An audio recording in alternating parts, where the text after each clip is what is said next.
Bonjour Marlène Schiappa. Bonjour. Merci d'être avec nous ce matin sur RMC et BFM TV. Vous êtes la nouvelle ministre déléguée auprès du ministre de l'Intérieur, chargée de la citoyenneté.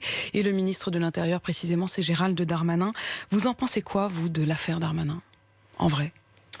J'en pense quoi? Alors, plusieurs choses. D'abord, vous savez que je ne vais pas pouvoir rentrer dans les détails de l'affaire parce qu'il y a une séparation des pouvoirs. J'appartiens au pouvoir exécutif, le gouvernement, et le pouvoir exécutif ne peut pas commenter les affaires judiciaires. Alors ça, c'est la précaution d'usage. C'est pas la précaution, c'est le principe. Et vous savez très bien que si je ne la prenais pas, je me ferais lyncher par les magistrats et les défenseurs du monde de la justice, qui serait bien légitime, car l'usage, c'est qu'on n'intervient pas dans les affaires judiciaires. Ensuite, moi, ce que j'observe dans ce que vous appelez cette affaire, entre guillemets, Darmanin... Moi, je vais y revenir sur les détails, même si vous ne voulez pas commenter forcément la décision de justice. Il y a la décision de justice, mais il y a les faits.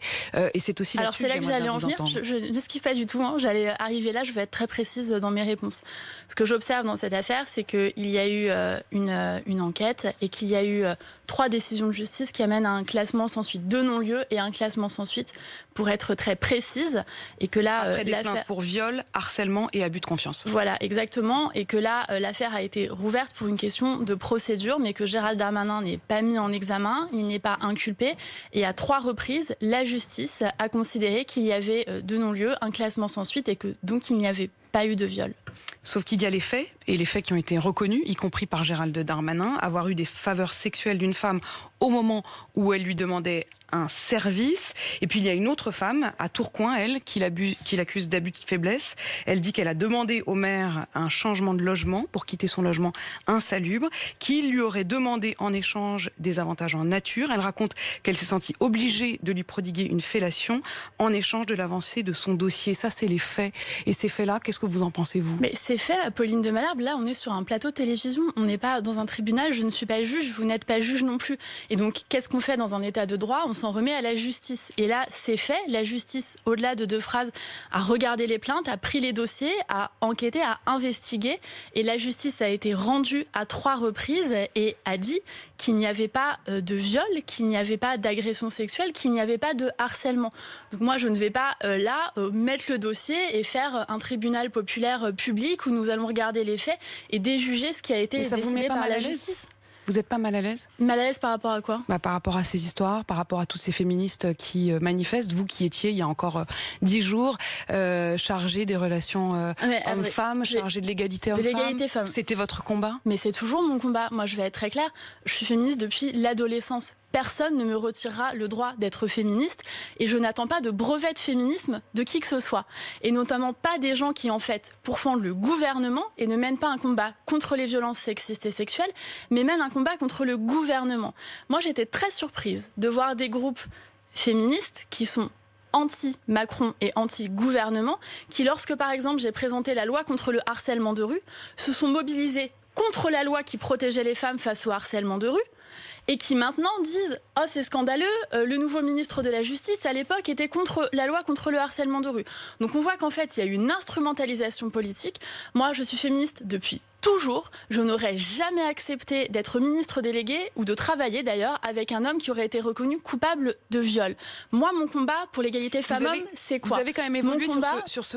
Vous venez de dire reconnu coupable de viol. Bien mais sûr. Quand vous étiez chargée des relations hommes-femmes, à propos de Roman Polanski, vous aviez dit « Je n'applaudirai jamais un homme accusé de viol ». Bien sûr, mais la différence, c'est quoi ? C'est la justice, Apolline de Malherbe. Justement, pour Roman Polanski, la justice était passée. Il était accusé, mais il n'a pas été... voilà. Non, pour Roman Polanski, il y a plusieurs affaires, dont plusieurs qui n'ont pas été jugées. Et c'est la raison pour laquelle... Donc pour Roman Polanski, c'est pas acceptable ? Non, ne faites pas comme si c'était 2 situations identiques. Pour Roman Polanski, je me suis exprimée très clairement et très en détail, en disant que pour moi, Roman Polanski était devenu, probablement malgré lui, le symbole d'une forme d'impunité, parce qu'il y a des plaintes de femmes, il y a des femmes qui l'accusent de viol, et que ça n'est pas passé par la justice. Et mon combat, c'est que ça passe par la justice. Mon combat, c'est que toutes les femmes qui vont déposer plainte pour viol, qu'elles déposent plainte contre un cinéaste très connu, contre un ministre, contre le voisin, le chauffeur de bus, le boulanger, que toutes leurs plaintes soient prises, que toutes leurs plaintes soient transmises et qu'ensuite la justice puisse passer, soit reconnaître qu'ils sont coupables et ils doivent alors être évidemment condamnés parce que le viol est un crime grave, soit ils ne sont pas coupables et alors ils ne vont pas être condamnés sur la base des faits. Sur cette question de la justice et de la présomption d'innocence, on comprend bien, évidemment, en effet, vous le dites, il y a eu non-lieu et puis aujourd'hui, la justice travaillera puisqu'il y a ouverture d'une enquête. Ouais, mais la présomption d'innocence, quand on voit que François Bayrou n'a pas pu rester ministre pour un soupçon d'emploi fictif au MoDem, quand on voit que François de Rugy n'a pas pu rester président de l'Assemblée nationale pour une histoire de homard sur une table, et que là, pour une accusation de viol... Alors, c'est pas président de l'Assemblée nationale. François de Rugy était ministre de la Transition écologique. Mais lorsqu'il n'était plus président de l'Assemblée nationale. Lorsqu'il était à l'Assemblée nationale... Il a souhaité démissionner. Il a souhaité démissionner. Bah, écoutez, il a démissionné. À quel point il avait été poussé à la démission. Alors, quand même. Moi, je vais vous dire honnêtement, Apolline de Malherbe, je ne sais pas quelle heure il est, depuis combien de temps on est là-dessus. Moi, j'étais venue naïvement pour présenter les fonctions qui sont les miennes en tant que ministre de la citoyenneté. Et ça concerne notamment la protection des femmes. Ce que vous incarnez dans votre combat, c'est important aussi. Bien sûr, mais on va reparler du homard de François de Rugy. Moi, je suis allée au bout de cette question. Homard, il a démissionné. Et c'est son choix. Et là, pour une accusation de viol, il n'y a pas de problème. Non, parce que la justice s'est passée, Apolline de Malherbe. C'est-à-dire, si quelqu'un a porté plainte contre vous, vous êtes passé en justice et la justice a dit en fait cette dame n'est pas coupable et il y a un non-lieu, vous n'avez plus le droit de travailler, vous n'avez plus le droit d'exercer votre métier. Il y a quand même une question, ça n'a rien à voir. C'est le job. C'est ce dont vous me parlez depuis tout à l'heure. Le job, c'est ministre de l'Intérieur, en charge notamment de la police. Et là, la police, elle va devoir faire une enquête sur le ministre de l'Intérieur. Pourra-t-elle travailler en liberté ? La police travaille évidemment en liberté et le ministre de l'Intérieur a immédiatement écrit au président de la République, au secrétaire général de l'Élysée, au Premier ministre et au service pour dire qu'il ne voulait jamais être tenu au courant de rien, d'aucune affaire qui le concerne. Et par ailleurs, vous me permettrez d'ajouter qu'au ministère de l'Intérieur, le ministre et le Premier ministre ont souhaité me confier la responsabilité de la protection des femmes côté ministère de l'Intérieur. Concrètement, c'est 230 millions d'euros engagés par le ministère de l'Intérieur pour les forces de l'ordre, pour mieux protéger les femmes, pour qu'on poursuive le système d'alerte des forces de l'ordre pour les violences conjugales dans les pharmacies qui avait été mis en place avec Christophe Castaner, pour qu'on développe la plateforme qui s'appelle arrêtonslesviolences.gouv.fr sur laquelle vous avez des policiers et des gendarmes qui 24 heures sur 24 sont à l'écoute des femmes. Donc pour vous, les femmes, les féministes qui manifestent doivent cesser de manifester. Moi, je n'ai jamais dit aux gens vous avez le droit de manifester ou pas le droit de manifester. Les femmes qui ont envie de manifester ont parfaitement le droit de manifester. Et en tant que ministre, maintenant place Beauvau au ministère de l'Intérieur, je ne me permettrai pas de dire aux gens s'ils ont le droit de manifester ou pas. Il y a des autorisations pour ça et quelque cause que ce soit, on peut manifester. Mais moi, je voudrais dire à ces femmes qui manifestent que je comprends les questions et quand on entend ce qu'on entend dans la presse, je comprends que légitimement, elles se posent des questions. C'est normal d'y répondre et la réponse, elle est apportée par les décisions de justice. Et donc cette décision de justice qui sera encore en cours puisqu'il y a enquête. Parlons de votre job. C'est une création. Vous êtes donc ministre délégué auprès du ministre de l'Intérieur, chargé de la citoyenneté. Concrètement, ça veut dire quoi ? Concrètement, il y a plusieurs volets. Un que je viens d'évoquer qui concerne la protection des femmes côté ministère de l'Intérieur. Et je le ferai bien sûr main dans la main avec ma successeur Elisabeth Moreno qui est aussi très engagée sur ces questions. Puis il y a un volet important de citoyenneté. Alors je sais quand on a annoncé ministère délégué à la citoyenneté, certains se sont dit c'est un concept vague, abstrait, etc. Pas du tout. Ce sont des politiques publiques très concrètes. C'est par exemple la vie des étrangers en France. C'est par exemple les procédures de naturalisation. C'est par exemple l'asile. C'est par exemple les valeurs de la République, au premier rang desquelles la laïcité, dont vous savez que c'est un principe qui me tient à cœur. Vous aviez même publié un livre, Laïcité. Absolument, avec le directeur des études de la Fondation Jean Jaurès. J'ai eu l'honneur de recevoir l'an dernier le prix Laïcité du Grand Orient de France. C'est un engagement que je porte de longue date. Et je crois qu'il est important que le gouvernement prenne à bras-le-corps la question de la laïcité. Nous sommes plusieurs ministres à nous engager sur cette question. Et avec Gérald Darmanin, nous voulons renforcer la place de la laïcité, par exemple dans les parcours de naturalisation. Les gens qui arrivent en France, peut-être méconnaissent en arrivant, et c'est normal, les principes de la République française. Nous pensons que dans les parcours de naturalisation, il est important de renforcer le principe de laïcité, c'est-à-dire tout simplement au sens de la loi de 1905, le droit de croire ou de ne pas croire sans être inquiété pour cela, mais le fait que les lois de la République sont supérieures à tout principe de loi communautaire. Est-ce qu'il faudrait changer les lois ou changer les obligations qui conduisent à devenir citoyen français ? Je crois que pour l'instant, on est dans la deuxième partie du quinquennat. Donc ma volonté à ce stade, ça n'est pas de modifier les lois. En revanche, j'observe... Ce que vous voulez dire, c'est que si ça continue au début d'un prochain quinquennat, là, vous pourriez changer les lois? Alors, je viens d'arriver, 2 minutes pour l'instant. On va se concentrer sur la fin de ce quinquennat-là et sur ce qu'on va pouvoir faire concrètement. Et notamment, il y a beaucoup de lois qui existent, c'est beaucoup de décisions gouvernementales qui ont été prises. Il y a eu des comités interministériels, notamment sur l'intégration, etc., qui n'ont pas encore été appliquées parce qu'elles sont dures à appliquer. Par exemple, les délais pour obtenir l'asile. Quand vous arrivez en France, vous êtes demandeur d'asile, vous allez remplir votre dossier et vous avez quasiment 2 ans, je crois que c'est 20 mois en moyenne, avant d'obtenir une réponse et qu'on vous dise oui ou non, est-ce que vous pouvez rester en France. Et le président de la République et le gouvernement s'est engagé pour faire en sorte de réduire ces délais, de les ramener à 6 mois. Et donc ça va être une de mes missions dans le ministère dont j'ai la responsabilité, de faire en sorte que les administrations se mobilisent, et elles sont déjà mobilisées. Donc vous êtes plus dans l'application que dans l'invention ou la création? On est plus dans l'application. Je ne vais pas faire de nouvelles lois, néanmoins on va avancer de nouvelles mesures. J'ai lu dans la presse une interprétation disant Marlène Schiappa ne prendra aucune mesure. Je n'ai jamais dit ça. Ce que j'observe, c'est que ce n'est pas la période pour faire de nouvelles lois. Il y a eu Covid, etc., calendrier parlementaire déjà très chargé, ni pour lancer des grands plans à 5-10 ans. Néanmoins, je suis en train de travailler sur ma feuille de route avec Gérald Darmanin, sous l'autorité du Premier ministre Jean Castex, et nous présenterons bientôt cette feuille de route, et il y aura bien évidemment des mesures importantes. Vous avez dit que vous vouliez lancer, je vous cite, des opérations de reconquête républicaine. C'est quoi? Par exemple, c'est quand, avec Gérald Darmanin, ministre de l'Intérieur, donc nous allons à la Chapelle de nuit auprès des forces de l'ordre soutenir ces opérations de reconquête républicaine qui sont menées par les forces de l'ordre, qui font un travail remarquable. Au ministère de l'Intérieur, c'est 290 000 femmes et hommes qui tous les jours font vivre au quotidien, c'est eux qui font vivre les valeurs de la République très concrètement dans ces quartiers dits de reconquête républicaine et qui vont reconquérir l'espace public face aux larcins, face au harcèlement de rue, face au vol, face aux stupes, face à tout ce à quoi ils sont confrontés, y compris la nuit dans ces quartiers parfois difficiles. Gérard Collomb, lorsqu'il a quitté le ministère de l'Intérieur, avait eu cette phrase, je le cite, « La situation est très dégradée. Le terme de reconquête républicaine, que vous reprenez donc à votre compte, prend tout son sens parce que dans certains quartiers, c'est la loi du plus fort qui s'impose, celle des narcotrafiquants et des islamistes radicaux qui a pris la place de la République. » Est-ce que vous partagez ce constat? Oui, je partage ce constat. Et d'ailleurs, c'est pas un constat théorique, c'est ce que l'on observe. Je vous parlais de la Chapelle. Quand nous y sommes allés, il y avait un couple qui était avec sa petite fille à l'étage.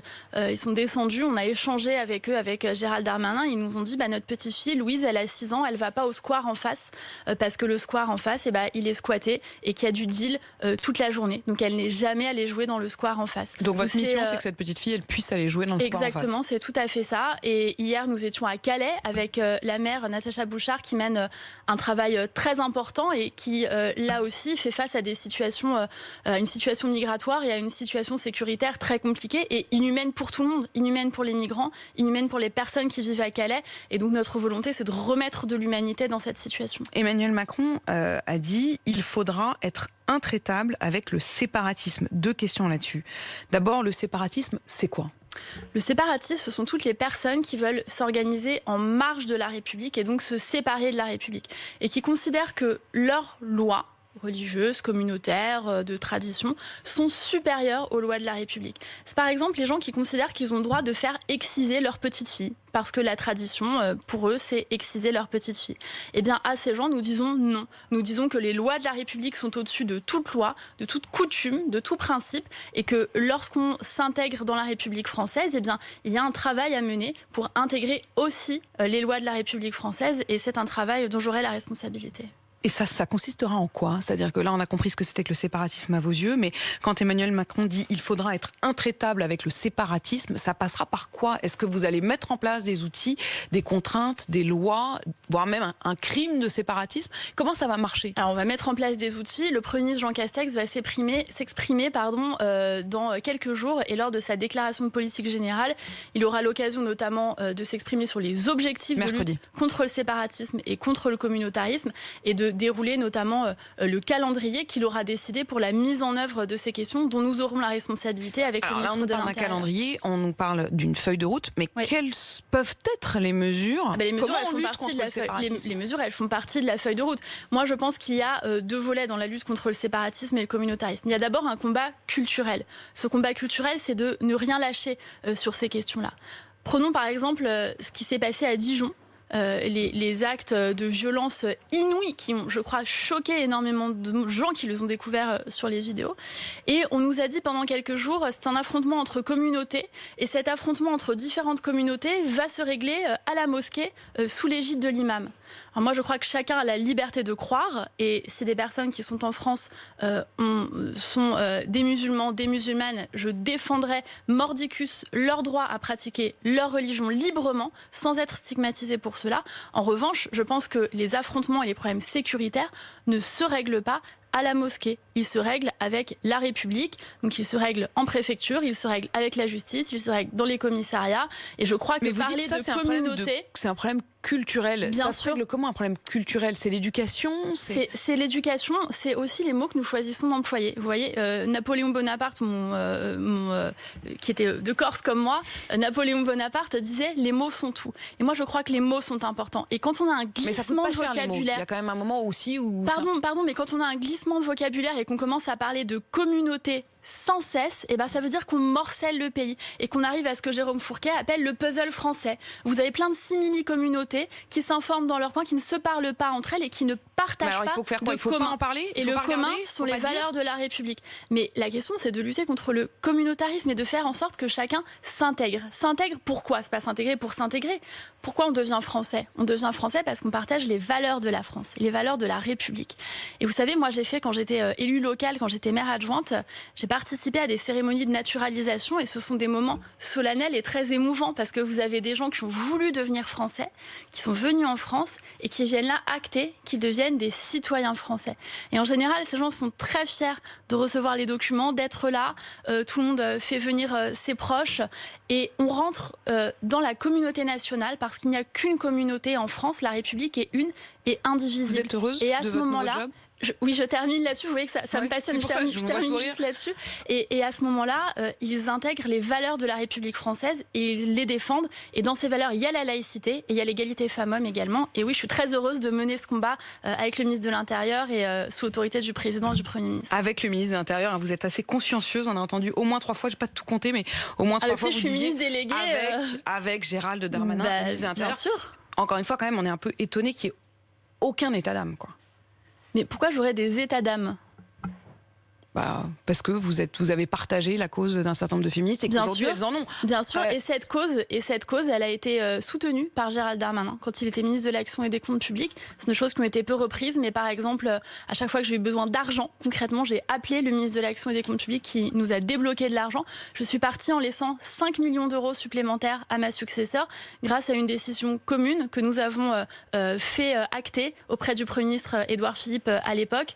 Le ministre de l'Action et des Comptes Publics de l'époque, Gérald Darmanin, et la secrétaire d'État chargée de l'égalité femmes-hommes, Marlène Schiappa, ensemble, nous avons obtenu ces 5 millions supplémentaires.